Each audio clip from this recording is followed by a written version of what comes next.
Alaska Senator, Republican Dan Sullivan is with us now. Mr. Senator, welcome to the show. Good morning, Stu. Good to be back on the show. The Treasury Secretary gave you a glimmer of hope this morning.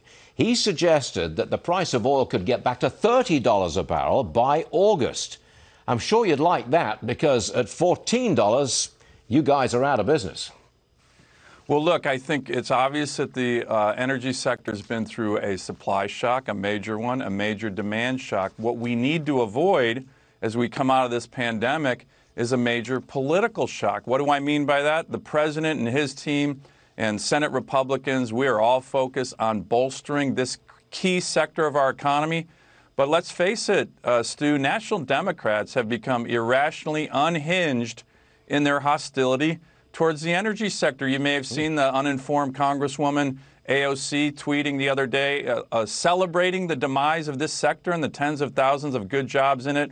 In the Senate, over 1/3 of Senate Democrats recently wrote the big bank CEOs and said, don't invest in the energy sector, especially in places like Alaska. And to me, it's remarkable because their policies hurt families, good paying union jobs, our national security, our energy security, our economic recovery. Do the National Democrats really want Russia to be the world's energy superpower, not America?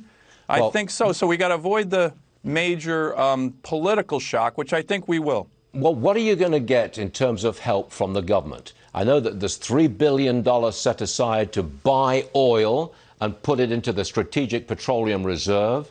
I guess there are other plans to get some tax breaks for the drillers. Is that enough to save you without a raft of bankruptcies in Alaska? Well, we do not want a rash of bankruptcies and job layoffs, and that is starting to happen around the country. The president and his team, a bunch of Senate Republicans that I'm part of, we've been working on the supply side, getting the Saudis and other nations to cut back significantly. The president did a great job on that. We were threatening the Saudis to remove our military if they didn't do that. But Senator, can I just jump in? What help do you want? Well, I would tell you one thing that's going to be really critical. Right now, there has been a movement on Wall Street where the big banks, the big CEOs are starting through, I don't know, their woke sensibilities or whatever it is, to start discriminating against the oil and gas sector, particularly in my state, but around the country. Big banks every day coming out saying we're not going to invest in that sector. My view is you want to be part of the CARES Act, the trillions of dollars of financing that these banks want to be part of.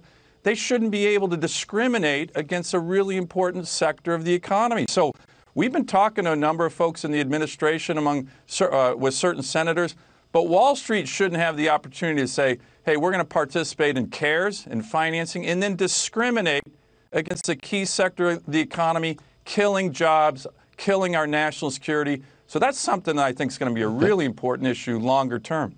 Fair enough. Republican Senator from the state of Alaska, the enormous state of Alaska, Dan Sullivan. Dan, thanks for joining us, sir. Thank you. Appreciate it. Okay.